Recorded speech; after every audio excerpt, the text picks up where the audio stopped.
Believe it or not, every 1,000 years, gods will gather to discuss whether to allow humans to exist. This time, most of the gods vote for humanity to become extinct because humans have polluted the Earth's lands and oceans. Before carrying out the plan, one of the 13 Valkyries, Brynhildr, makes a proposal. She suggests starting a final war between gods and humans. Ragnarok. The gods and humans will each elect 13 representatives for a 1-to-1 duel. If the god has achieved 7 victories first, humans will have been extinct. In contrast, if humans have won 7 victories first, they can continue to survive for 1,000 years. Brynhildr is the eldest sister of the 13 Valkyries in Norse mythology. Since the Valkyries are a mixture of humans and gods, they all choose to stand on the side of humans and seek opportunities for human survival. The conceited gods believe their power surpasses that of humans, so they accept Brynhildr's proposition. Taking the side of humans, Brynhildr can select the 13 strongest humans from human history. Soon, the epic war between humanity and gods starts. The first representative of the gods is the strongest Norse god and god of thunder, Thor. Even so, Brynhildr remains very confident in her human representatives. She summons a famous Chinese warrior, an undefeated general in human history. His name is Lu Bu. Thor and Lu Bu walk towards each other step by step with weapons in hand. The two strikes out at the same time, and Sky Piercer hits Hammer Mjolnir heavily. In the end, Thor is repulsed. As Lu Bu persistently assaults Thor, Thor's arm starts emitting electricity. He raises his powerful Hammer Mjolnir, preparing to retaliate. The Hammer Mjolnir used to kill 66 giants with a single strike. Therefore, the audience believes it can easily kill humans. The audience is then surprised to find that Lu Bu is not dead. Not only does he block Hammer Mjolnir, but he also leaves a deep scar on Thor's body. This is the strength of the best warrior of mankind. Legend has it that Lu Bu was born in Mongolia and was able to defeat bears with his bare hands, constantly challenging stronger opponents from a young age. With numerous victories over his opponents, Lu Bu's reputation as the strongest fighter in China grew. However, as he realized his unrivaled strength, he becomes despairing. Thinking the invincible life was too boring, he decided to surrender to a less formidable enemy, ending his life. Until today, he has finally found an opponent worth challenging. Watching Lu Bu and Thor fight, Zeus suddenly feels strange. Human weapons should be shattered the moment it is touched by the artifact. But Lu Bu's weapon shows no signs of damage. It turns out that Brynhildr has taken this into account before the start of the game. She has called her younger sisters to help. The Valkyries transform themselves into weapons for human representatives against powerful gods. Randgrith, the Valkyrie who transforms into the Lu Bu weapon, possesses the ability to remove the armor. Due to the intense heat of Mjolnir, Thor must wear gloves to wield it. However, the powerful combination of Lu Bu's attack and Randgrith's abilities is so forceful that it shatters Thor's gloves. After then, Hammer Mjolnir seems to be awakened and shows more energy.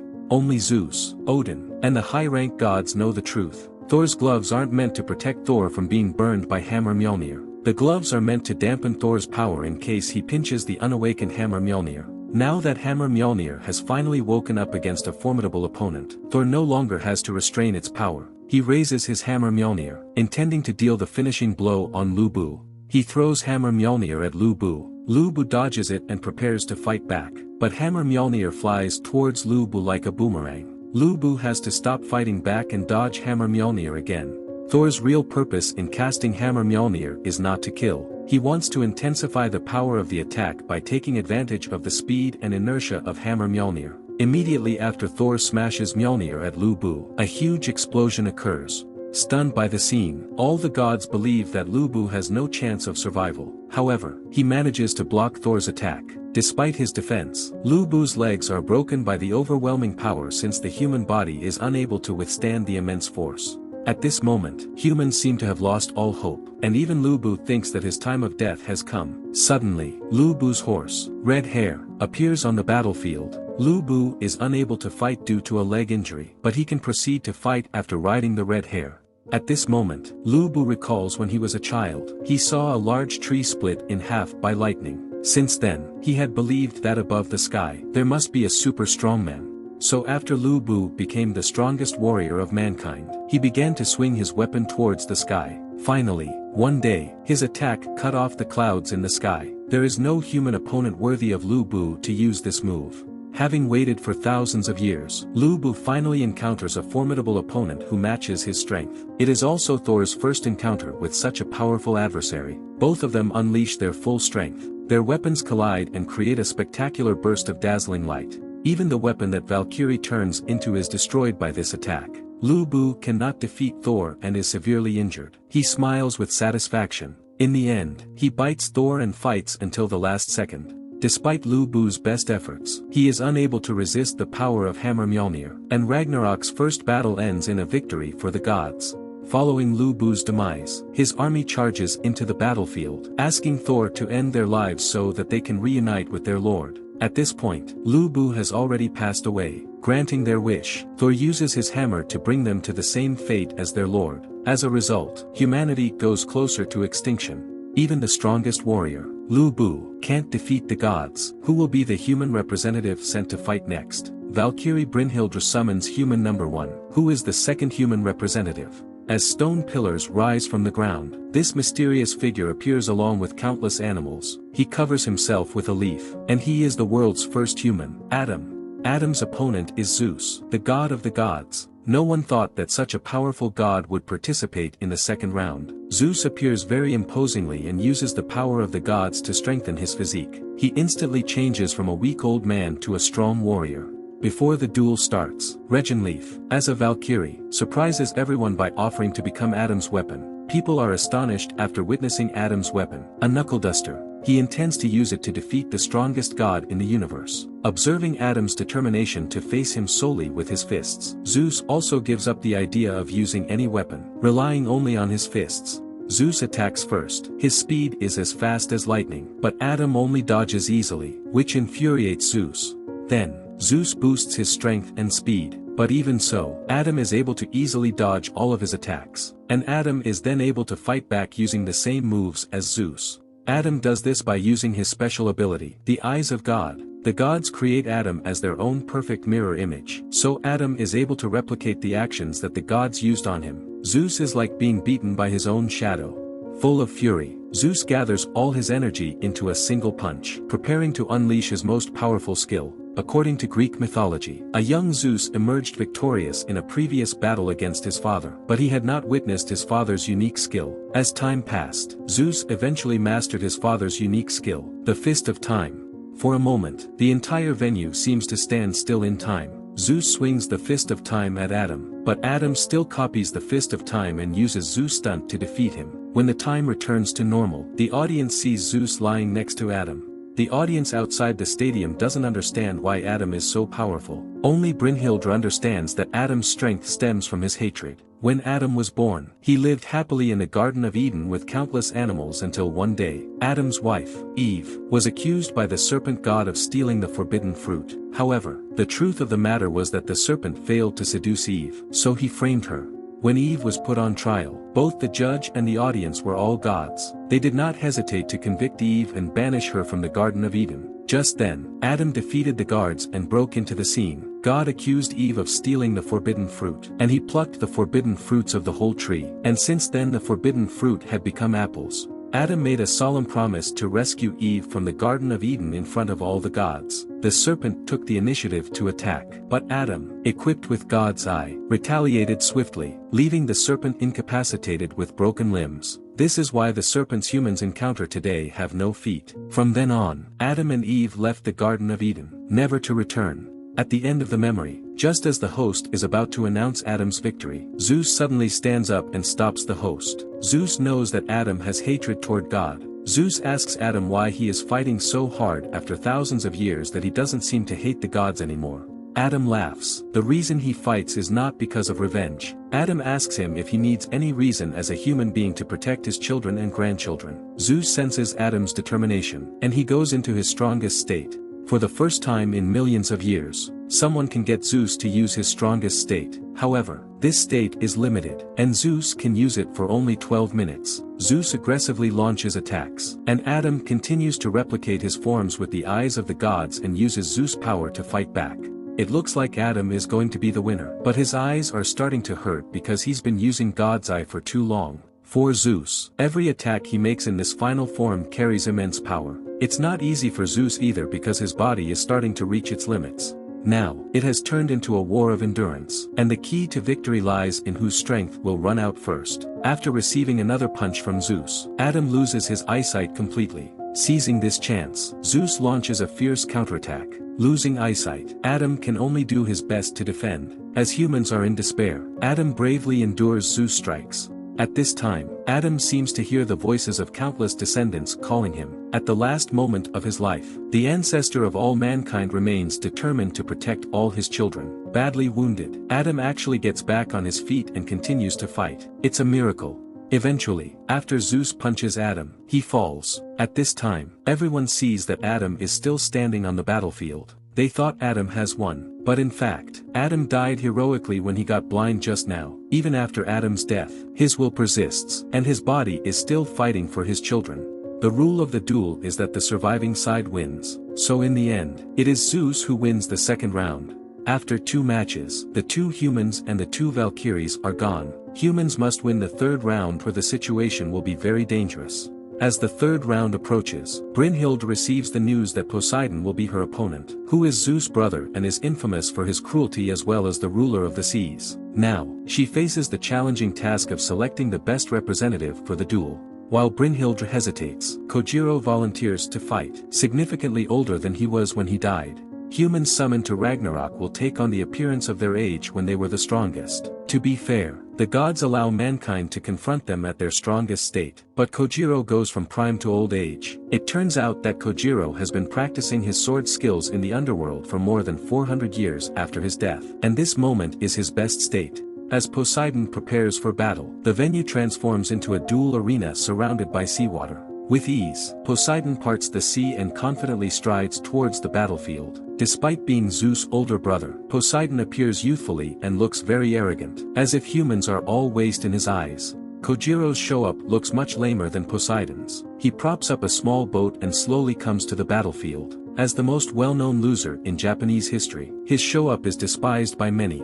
As Kojiro's katana unsheathes, the turbulent sea instantly calms down. No one questions his strength anymore. The swordsmen in the audience are moved to tears when they see this scene. They see that Kojiro has reached the highest level of a swordsman in the 400 years since he died. Once the match begins, both Poseidon and Kojiro hesitate to launch an attack. Poseidon refrains from striking first as he is reluctant to voluntarily attack weaker humans, while Kojiro refrains from attacking due to his vivid imagination, in which he has rehearsed 18 battles, and each battle concludes with his demise. This fear prevents him from taking any action. Kojiro squats on the ground, thinking about how to deal with this formidable enemy. Kojiro is the most famous loser in Japanese history. He was defeated and killed in a duel with the swordsman Musashi. Musashi became the strongest swordsman of his time, and Kojiro became famous for this defeat. Kojiro's life before his death was also a failure. It is said that he lost almost all of his battles with the other swordsmen, and he never won.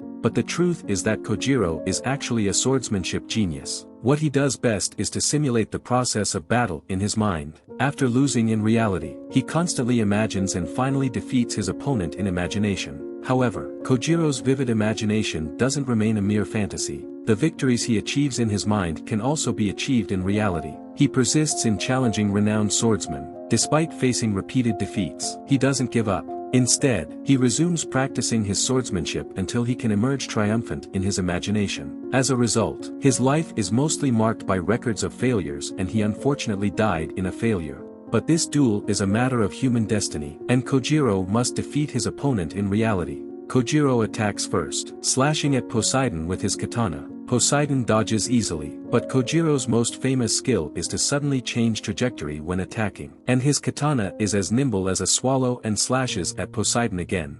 Poseidon's hair is cut. The haughty Poseidon is so angry that he launches attacks, and his trident keeps stabbing Kojiro. Despite Poseidon's relentless attacks, Kojiro skillfully dodges them all. His success in avoiding the attacks is not solely due to his exceptional sight, but because he has mentally rehearsed numerous battles with Poseidon, allowing him to anticipate and predict Poseidon's movements accurately. Poseidon speeds up the attack.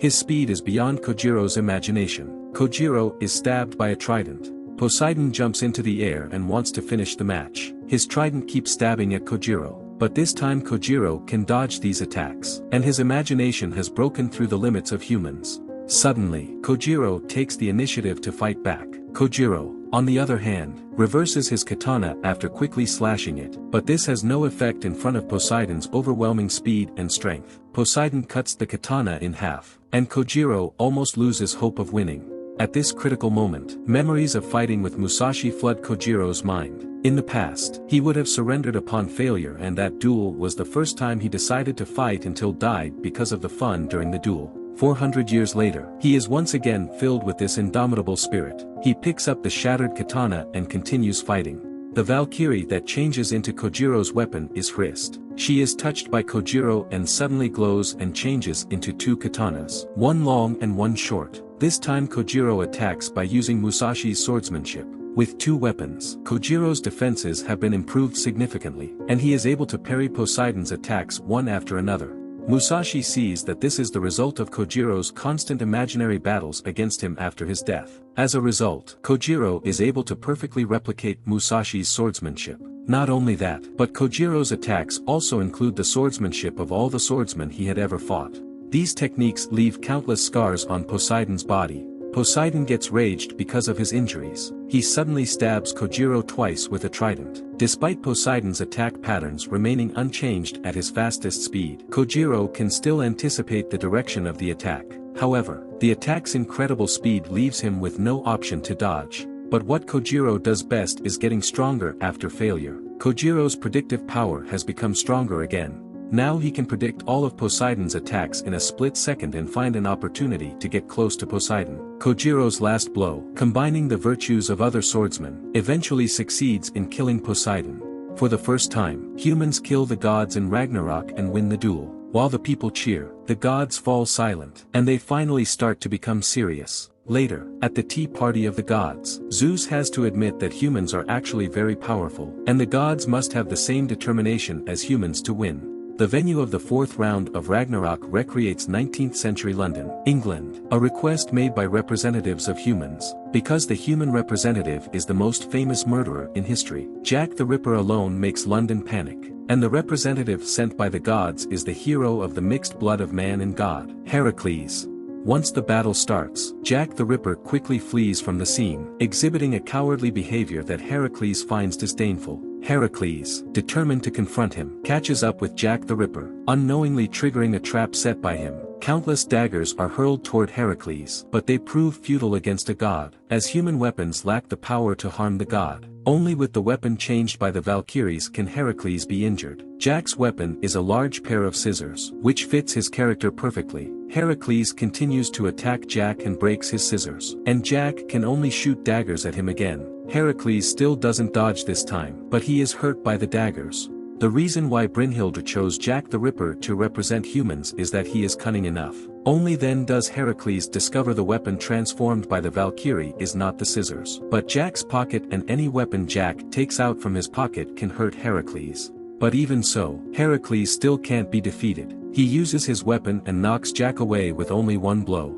After that, Jack isn't afraid and is instead very excited, and he hopes he can kill the powerful Heracles. Ares, the Greek god of war, firmly believes in Heracles' victory. Back in ancient Greece, young and frail Heracles lacked divine powers but possessed an unwavering sense of justice. Whenever he encountered injustice, he would intervene and stop it. Despite his bravery, his weak body often left him wounded. Eventually, someone suggested that he consume the ambrosia kept in the temple. Zeus' blood. It is said that a true hero who consumes ambrosia gains divine power, while others will die. Heracles' friend didn't want him to take the risk of death, so he stopped him. After growing up, Heracles became a strong teenager. Meanwhile, the gods were deciding human fate in Valhalla. At that meeting, the gods allowed the humans to survive, but the humans did many evil things, so the gods decided to punish them. Later, the god of war Ares headed to the human world with his troops, intending to destroy a city as punishment. This city was coincidentally Heracles' hometown, and all humans in this city were desperate. They were all waiting for death silently, and only Heracles tried to stop Ares' army.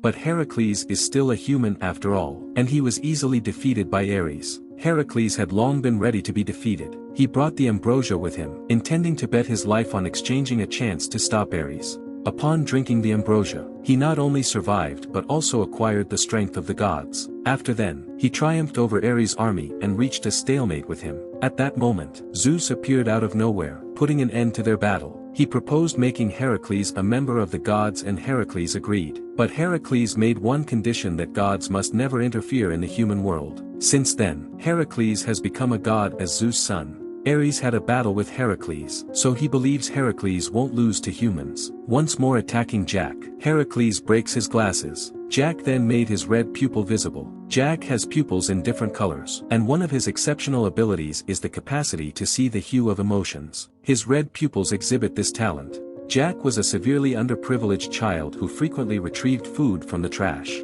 Nonetheless, the owner of the trash occasionally beat him. The hatred that individuals harbored for the impoverished was evident to Jack since he could see emotions. Despite facing contempt from many people due to his poverty, Jack didn't feel sad because he could still see the most beautiful color from his mother, the emotion of love. To him, his mother was the most beautiful woman in the world. However, everything changed when Jack's mother discovered the marriage of a playwright. It turned out that the playwright was Jack's father, who had promised to marry Jack's mother after gaining fame but ended up marrying a wealthy woman instead. Jack's mother gave birth to Jack just to marry Jack's father. She gets malicious towards Jack as a result of Jack's father marrying someone else. Just like everyone else, Jack attacked her mother fiercely because, in his perspective, his mother's color changed from beautiful to hideous. Jack then noticed a completely different color, the terror of dying humans. In order to appreciate this hue, Jack became a cruel ripper because he believed that the color of this feeling was more beautiful than any other color.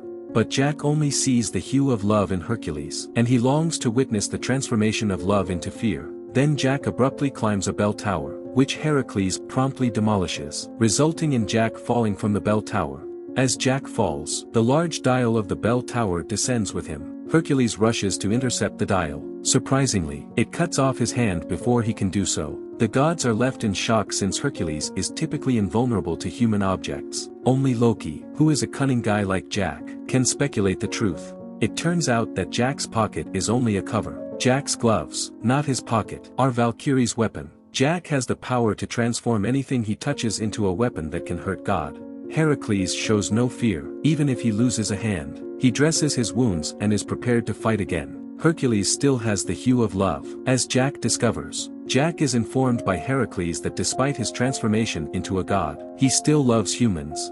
Then Heracles applies more powerful techniques. In exchange for enormous strength, he uses his life force. Heracles must defeat Jack quickly or he will die first because of this skill. To stall Hercules until his life force is completely depleted, Jack starts to flee. But as Hercules gains speed, he catches up to Jack and seriously hurts him. Then Jack snips off a building and makes it dives in Hercules' direction. Yet Heracles avoids death by being crushed. Out of desperation, Jack seizes a stick and a plank and uses them as makeshift swords and shields. Instead of running away, he bravely confronts Heracles in hand-to-hand combat. As the sticks and planks are shattered by Heracles, it seems like he has emerged victorious in the eyes of all the onlookers. Devastated, Jack picks up an iron tool and stabs it at Heracles. This appears to be Jack's final assault. Heracles, though, deflects the blow and gets ready to thwart Jack. At this time, Jack suddenly stabs Heracles in the chest with both of his hands. It turns out that Jack has blood on his gloves, which he can use as a weapon to hurt Heracles. Hercules still has the opportunity to kill Jack first, but instead, he embraces Jack and promises to always love humankind. Jack doesn't notice Heracles' tinge of fear until the very last second. All he sees is the hue of love.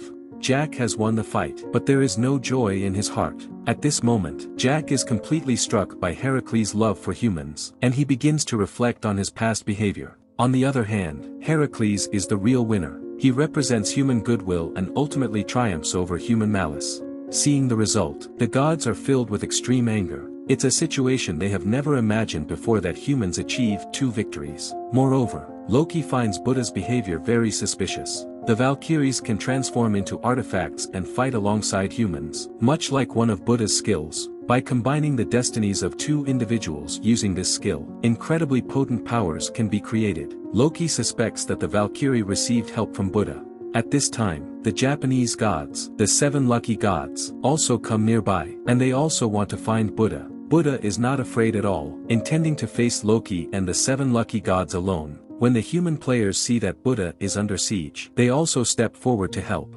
the battle does not begin in the end. Zeus and Odin suddenly appear and stop them. Loki and the 7 lucky gods do not dare to disobey the orders of the 2 god monarchs and leave directly. Zeus then warns Buddha not to help humanity anymore, but Buddha is not afraid of the god king at all. He takes Zeus' words as a joke and does not intend to make any changes. The 5th battle between gods and mankind is about to start. When it comes time to alert the human participants, Brynhildr is prepared. She doesn't anticipate that the competitor is currently hooking up with several goddesses. The goddesses are promptly chased away by Brynhildr, who then awakens the human competitor. The strongest sumo wrestler in Japanese history, Raiden, has captured the attention of innumerable goddesses. Convincing that Brynhildr has developed feelings for him, Raiden insists on hooking with her immediately. However, Brynhildr promptly turns him down, and Thrud, a stronger Valkyrie, is designated as Raiden's companion instead. Thrud assumes that Raiden wouldn't be interested in her due to her appearance, as she doesn't fit the typical image of a girl and is exceptionally tall and powerful. To her surprise, the formidable Thrud quickly captures Raiden's heart. Experiencing the adoration of a man for the first time, she instantly falls in love with Raiden. The 5th combat is about to start just after that. This time, the combat will take place in a very distinctive setting, the sumo arena. Shiva, the most powerful god in Indian mythology, will be Raiden's opponent. As part of the sumo tournament tradition, Raiden scatters a little amount of salt into the arena before the start of each battle. Shiva and Raiden are going to fight intensely. Shiva initially despises Raiden because he believes he would triumph easily. Raiden suddenly pushes him aside with a kick. Shiva eventually becomes serious when Shiva senses his strength. Then Raiden continues to strike Shiva repeatedly. Shiva isn't immediately defeated as Raiden expected. Instead, Shiva fights back. After a brief fight, Raiden and Shiva each acknowledge how challenging the other is. For the first time, Raiden will use all of his strength in this battle. Back in the 18th century in Japan, the inability of their son, Raiden, to stand by the age of 3 stressed the couple out, because infants can usually stand by the time they are 1 year old. At first, they speculated that Raiden may be handicapped, but, after a while, Raiden abruptly stood up, but he then fractured his entire body. Yet, Raiden's fracture was not caused by his bones being overly fragile, because Raiden's muscles were so strong, they directly crushed the bones. But as he grew older, Raiden progressively discovered techniques to reduce muscle strength. This is how Raiden has been suppressing his muscle strength for his entire life. Thrud becomes the new bone for Raiden. Thrud's assistance allows Raiden to finally unleash the full might of his muscles. Raiden delivers another powerful blow, knocking Shiva aside. However, Shiva, known as the most formidable god in India, won't be easily defeated. He retaliates immediately, injuring Raiden. Despite having one of his hands broken by Raiden, Shiva doesn't feel alarmed. Instead, he becomes even more thrilled. The intense pain only fuels his excitement as their heads smash against each other and both of them are bleeding heavily. This violent battle reminds Shiva of a similar experience thousands of years ago. In India during that time, there were countless gods. Shiva and his best companion Rudra were unknown gods at the time. They enjoyed dancing and fighting, and they engaged in god battling virtually daily. Shiva was willing to help Rudra achieve his goal of becoming the most powerful god in all of India. They accrued more and more gods' worship by vanquishing more and more gods. They were positioned on India's tallest mountain when they had vanquished all the gods. But, as there was only one god who was the strongest, Shiva and Rudra would eventually engage in combat. Rudra had to fight Shiva to realize his goals. They battled for a very long period, and their sweat even created a rainstorm. Shiva ultimately had the upper hand, but Rudra was not ready to give up. Shiva gave up the fight because he feared that Rudra may perish if he persisted. Rudra, however, was aware that Shiva had actually prevailed. Therefore he refused to accept Shiva's concession and declared Shiva to be the most powerful god. Since that time, Shiva has stood in for all Hindu gods as the embodiment of their majesty. All the Hindu gods are now observing this battle. Shiva is aware of their support, thus he cannot afford to lose. He executes the maneuver that had previously vanquished other gods. He begins dancing and attacking Raiden, effortlessly evading Raiden's attempts to fight back. As Shiva dances, his striking speed increases, as if an endless barrage of attacks raining down on Raiden. As a result, Raiden can only rely on his muscles as a defense. Suddenly, Shiva gracefully soars into the air, forcefully striking Raiden and leaving a deep wound on his flesh. Although everyone believes Raiden is about to lose, he remains calm, aware of his other strategy. Raiden laughs as a result. When the other sumo wrestlers witnessed this scene, they realized that Raiden is about to turn serious. Although Raiden had to suppress the strength of his muscles in the past, he still looked like a monster. He could easily defeat the strongest man in the village, and everyone treated him like a monster. Raiden was sad, and he didn't understand why he was different from the others. His mother told him that with great power comes great responsibility. As long as he could use his strength to help the weak, he could gain respect and affection. So Raiden began to use his power to help the villagers. And eventually, he grew into a kind man. One day, a volcanic explosion nearly destroyed the surrounding villages, leaving Raiden's community in abject poverty. Many villagers were suffering from hunger without enough to eat, so Raiden left the village and went to the largest city in Japan at the time to try to become a sumo wrestler. Knowing sumo wrestlers can earn a lot of money, Raiden wants to help the villagers in this way. In the village, he never encountered a truly formidable opponent. Upon arriving in the big city, he worried about accidentally injuring other sumo wrestlers. To his surprise, he was soon defeated, leading him to realize that he possessed strength but lacked tactics.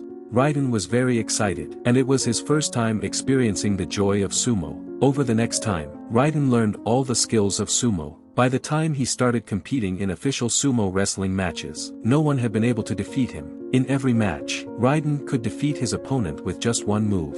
Raiden quickly became famous and earned enough money for the village. But later in the fight, he found that his opponents began to treat him like a monster again. His mother told him that he should use his strength to help the weak, not bully the weak. Therefore, in order not to hurt weak opponents, Raiden never used his best moves again. Of the 285 sumo wrestling matches in Raiden's lifetime, he lost only 10. And the reason why he lost these 10 games was that the opponent was too weak and Raiden directly admitted defeat. Not once in these races did Raiden use his full strength. Until today, he can finally fight with full strength. With one palm, Raiden smashes Shiva's 2 arms using his greatest technique. Shiva might have lost his life if he hasn't used his arm to block it in time. However, Raiden's body will also sustain significant damage from this move, which has severe side effects. Despite being in critical condition, Shiva is filled with enthusiasm because he has never encountered an opponent who allowed him to unleash all his strength before. Usually, he must be cautious not to harm other gods during battles, but this time is a unique experience for him as he can fully immerse himself in a fierce fight.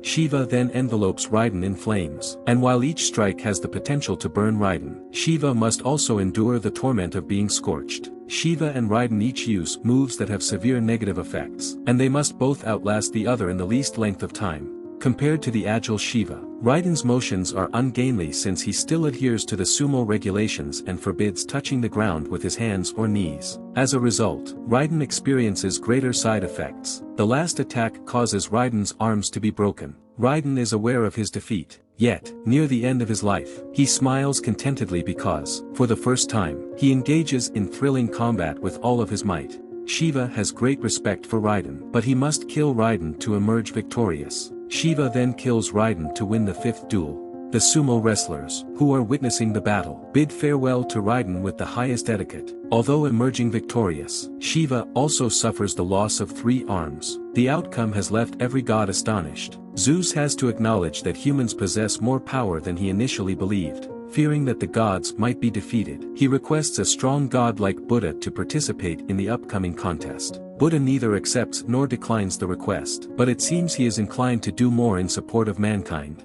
Buddha first appears as a god before the 6th duel starts, but, as soon as he arrives, he immediately grabs the host's microphone and declares to the audience that he would be addressing them on behalf of humankind.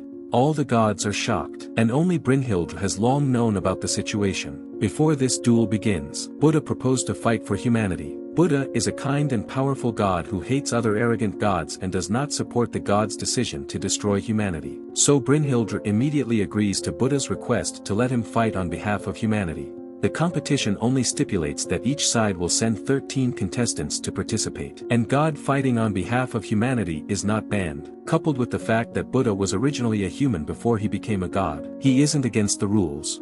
In this duel, the god sends 7 lucky gods to fight. According to the rules, they can't fight together, and only one of them can participate in the competition. But actually, 7 lucky gods are the same god, so they merge into one, called Zarafuku. Zarafuku used to be an incredibly compassionate god. He loves all living creatures, especially humans. At that time, many humans were leading lives filled with immense suffering. Witnessing this, Zarafuku felt very sad, so he made a firm decision to shoulder humanity's sufferings. He absorbed all the misfortunes people faced, granting them a life free from pain. But also because of that, he became very miserable. Even so, he still thought that if people could be happy, it didn't matter. When he saw humans again, he found they were not becoming happy. Instead, they only cared about getting enjoyment, and everyone became selfish and mean. Just then, Zarafuku discovered another group of humans who looked very happy. They followed a man named Buddha, and although they looked poor, everyone was very happy. Didn't understand why this was happening, so he questioned Buddha, who told him that happiness should not be given to mankind by God, but should be won by mankind themselves. Feeling so ashamed that Zarafuku became jealous of Buddha and resented humans. He even has the idea of killing humans. Luckily, his innate benevolence led him to dismiss the thought. To ensure he wouldn't stray from the path of righteousness, he decided to divide himself into 7 gods. They supervise each other to ensure they do not cause harm to humans. When they meet Buddha again, Buddha has become an opponent in the duel, so the 7 lucky gods revert to being Zarafuku and challenge Buddha. Buddha, as the founder of Buddhism, is much stronger than Zarafuku, whose attacks are all dodged by him. Buddha has the ability to see the past, present, and future of his opponent, so he can predict Zarafuku's movements. Zarafuku's axe is special that it can absorb all bad luck. All of Zarafuku's attacks are dodged, which is a form of bad luck, so his axe keeps getting bigger and looks increasingly dangerous. After some time, Zarafuku's axe becomes extremely large, and his attacks can cover the entire battlefield. Even if Buddha foresees Zarafuku's movements, he can no longer dodge them. Buddha then turns his weapon into a shield to block Zarafuku's attack.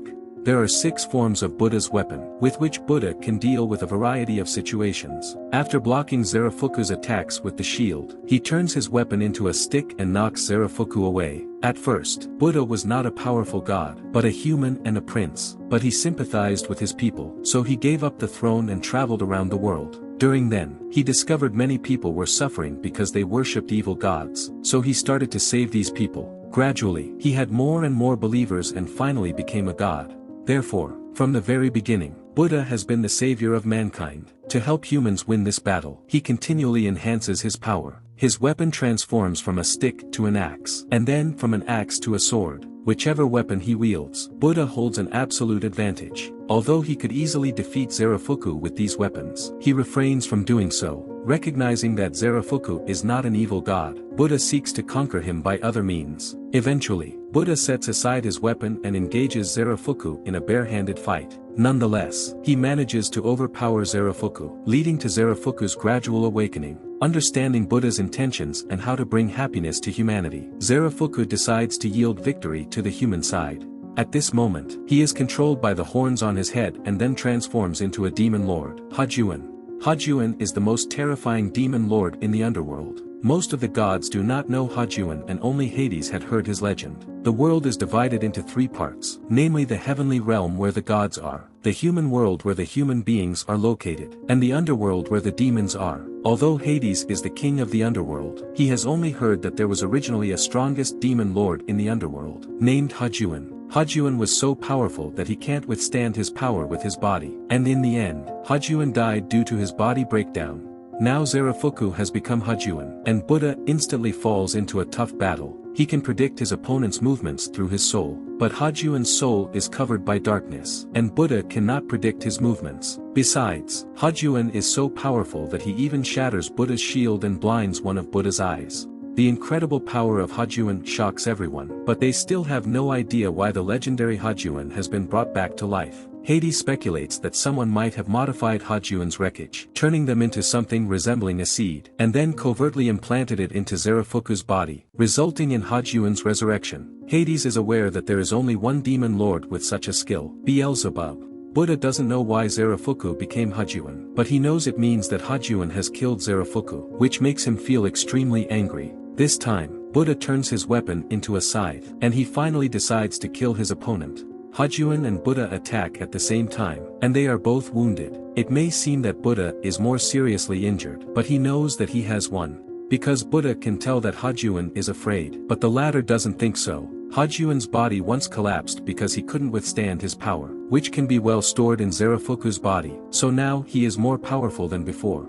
but Buddha says Hajuan is very weak. Hajuan angrily attacks him, trying to prove his strength. Buddha can only barely block Hajuan's attack, but his fighting spirit is growing stronger and stronger. While Hajuan looks more and more afraid, Hajuan realizes that no matter how he attempts to attack Buddha, he cannot succeed in killing him. To kill Buddha, Hajuan even breaks his arm and turns it into a knife. Although the knife directly shatters Buddha's weapon, Buddha responds with a smile.